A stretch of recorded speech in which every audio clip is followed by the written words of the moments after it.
Fantástico Sr. Raposo é um filme stop motion lançado em 2009, dirigido por Wes Anderson e baseado num livro infantil dirigido pelo galês Roald Dahl, o mesmo autor de Charlie e a Fantástica Fábrica de Chocolate. Stop motion, pra quem não sabe, é aquela técnica de animação que cria uma ilusão de movimento através de uma sequência de fotografias. Os objetos, ou os bonecos no caso, são movidos de lugar e fotografados. E aí depois eles juntam todas as fotos pra criar um vídeo e...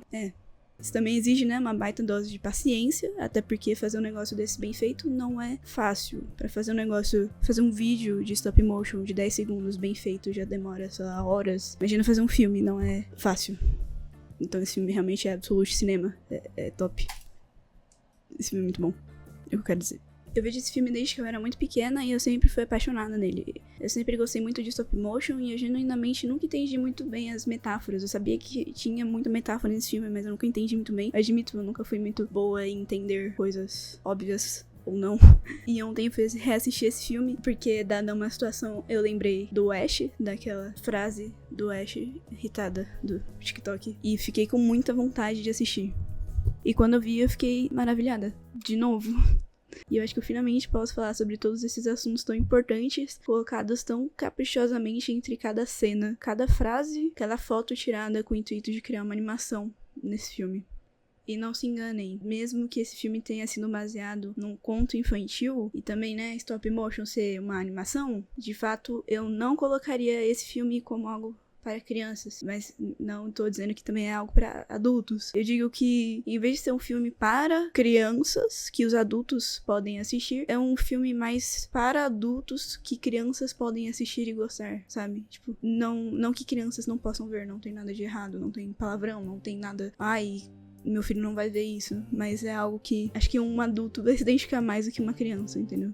Vamos lá falar sobre o instinto selvagem como validação e desejo em Fantástico Sr. Raposo. O filme começa nos apresentando o Sr. e a Sra. Raposo, um casal que ganha a vida roubando aves das fazendas vizinhas. Quando eles estão prestes a ir embora da fazenda que eles acabaram de assaltar, o Sr. Raposo se depara com uma armadilha. O mais peculiar é que ele não cai nela. Ele fica ali, observando. Até diz pra esposa dele se afastar, porque fala que vai cair na cabeça dela. Mas na verdade não cai. Ele aciona ela e é como se ele não pudesse evitar, não tivesse controle, sabe? Mesmo sabendo que é uma armadilha, ele cai nela. Mas enfim, logo dentro da jaula, a senhora raposa revela pra ele que tá grávida. 12 anos de raposa se passam e vemos um raposo já não tão fantástico assim. Domado, tolhido e preso, o senhor raposo larga a vida de furtos e passa a ser um colunista de jornal. Ele também acaba expressando sua insatisfação em viver em um buraco, falando que isso faz com que ele se sinta pobre. Mas logo ele é rebatido pela sua esposa, que diz: ué, mas você sabe que as raposas vivem num buraco por um motivo, né, fi? E ela também faz questão de lembrar ele de que eles são felizes, mesmo sendo pobres.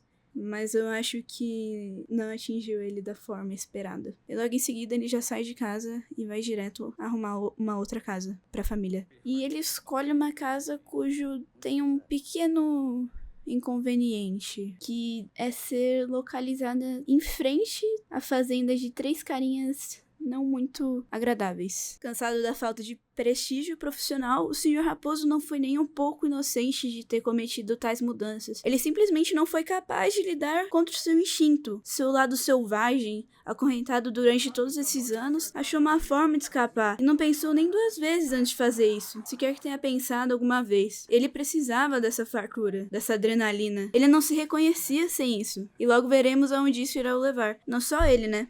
Durante todas as noites, o Raposo e o seu amigo Texugo, que ele simplesmente mentiu, falando que ia ser só um roubo, tipo, um último grande trabalho às escondidas, roubam aqueles 3 fazendeiros que eu mencionei antes. No começo, eu até acho que o Sr. Raposo acredita nessa ilusão de que seria só um roubo mesmo. Mas no fundo a gente sempre sabe. Nunca é o último. Nunca é o último trago. Nunca é a última... Né, vocês entenderam?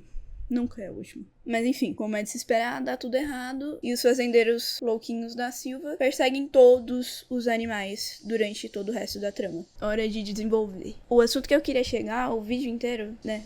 eu fiz esse vídeo porque o que me chama a atenção é que o Sr. Raposo, ele se contradiz quase todo o filme, se não o filme inteiro. Quando ele deseja se mudar pra um lugar alto, que não é um buraco, né?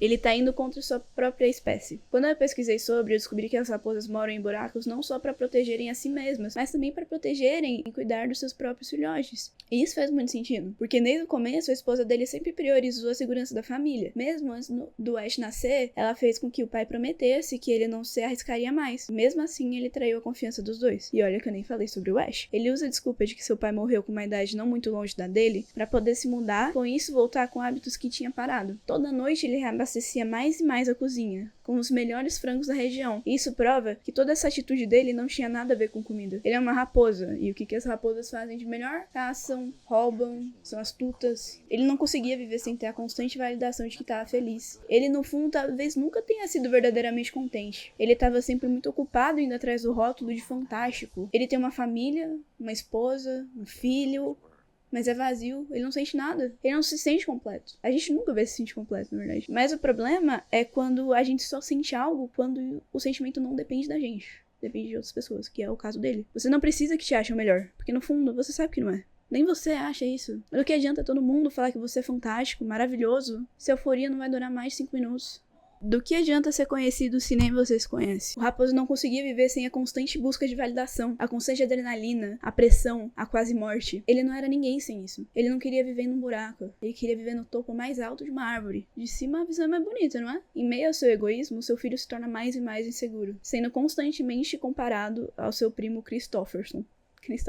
Mas eu acho que esse assunto merece um vídeo só dele, por isso que eu não citei o Ash praticamente, porque eu acho que eu vou fazer um vídeo só dele. Esse filme é muito... dá pra tirar muita coisa, eu acho. Enfim, ironicamente, ou não, o plano do Sr. Raposo, em conjunto com os outros animais, só dá certo quando o Sr. Raposo se dá conta de todas essas suas questões pessoais. Sem sombra de dúvidas, essas 2 cenas do filme são as minhas favoritas, junto com a do lobo, que eu vou falar agorinha. Que, inclusive, um fun fact é que o diretor do filme disse que essa cena do lobo era o motivo dele estar fazendo esse filme. Esse cara é tão doido quanto a gente. Eu tenho certeza. E, por fim, né, mas longe de ser o menos importante, como vocês viram, o filme fala muito sobre identidade. E essa cena não é diferente. O Raposo deixa muito claro o filme todo a sua fobia de lobos. Inclusive, diz isso pra ele. Mas na hora que o encontra, ele não corre. Ele não fica assustado. Ele fica meio que, tipo, paralisado, assim, sabe? Olhando em silêncio. Ele tenta se comunicar, mas não tem sucesso. O lobo representa um animal selvagem. Representa o lado selvagem do Sr. Raposo. O lado que ele tentou lutar o filme inteiro. Que ele acorrentou dentro de si. Toda aquela liberdade que ele anseia, mas que ele também teme. Mesmo em diversas línguas, ele tenta se comunicar, mas o lobo não responde. Mas com um simples gesto, assim, de força, com a mão, o lobo retribui. E isso é muito lindo. Ele reconhece o lobo como aquilo que ele poderia ter se tornado, mas é uma liberdade que ele não pode ter mais. E aí, tá, o seu lado animal e o seu lado civilizado, pela primeira vez, em paz.